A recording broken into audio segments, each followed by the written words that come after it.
নমস্কার সবাইকে। আজ দিনটা ছিল 23শে মার্চ। আগের দিন রাতে আমার একটা পার্সেল এসেছিলো, তো সেটাই আনপ্যাক করছিলাম। তারপর চলে গেলাম নেলস করাতে, কারণ পরের দিন সকালেই আমার হোলির ফটোশ্যুট ছিল। এই যে পরের দিন সকালে রেডি হয়ে বেরিয়ে পড়লাম, মেট্রো করে ময়দানে নামলাম, নেবে 2 নম্বর গেট দিয়ে বেরিয়ে লোকেশনে পৌঁছে গেলাম।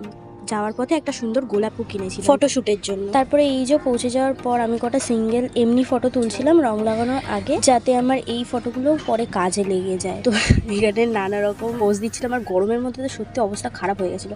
তারপর এই যে আমার গায়ে রং ছোড়া শুরু হয়ে গেছে, মানে সবে সানগ্লাসে আর সাদা শাড়ির মধ্যে ছুঁড়েছে।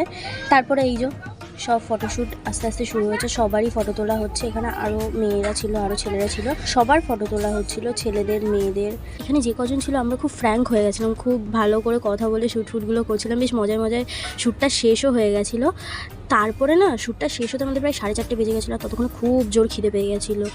তাই সবাই মিলে গেলাম হচ্ছে ক্যালকাটা 27-এ খেতে গেছিলাম। এখানটায় ভেবেছিলাম 99-এর কম্বো ঠিকঠাক হবে, কিন্তু এখানে যে এত বড় সারপ্রাইজ ওয়েট করবে সেটা কে জানতো। এখানে অ্যাম্বিয়েন্সটা এতটাই ভালো, আর এখানে খাবারগুলো উফ জাস্ট দারুণ খেতে।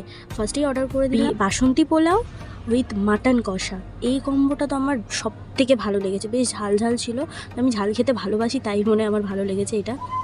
তারপরে ছিল চিকেন চাপ উইথ বিরিয়ানির মধ্যে মাংস ছিল, একটা বড় সাইজের আলু ছিল, খুবই ভালো খেতে ছিল খাবার।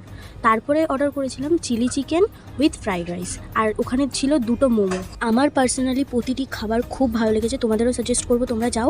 ফার্স্টে তোমরা পাটুলিতে মেট্রো করে গিয়ে ওখানে লোকেশন দাঁড়িয়ে ক্যালকাটা 27 মারলেই তোমাদের কাছে লোকেশন চলে আসবে, লোকেশনে পৌঁছেও যাবে। সবাই ভালো থাকবেন, সুস্থ থাকবেন। তাহলে আজকের জন্য এটুকুই। চ্যানেলটাকে সাবস্ক্রাইব করে পাশে থাকবেন। টাটা।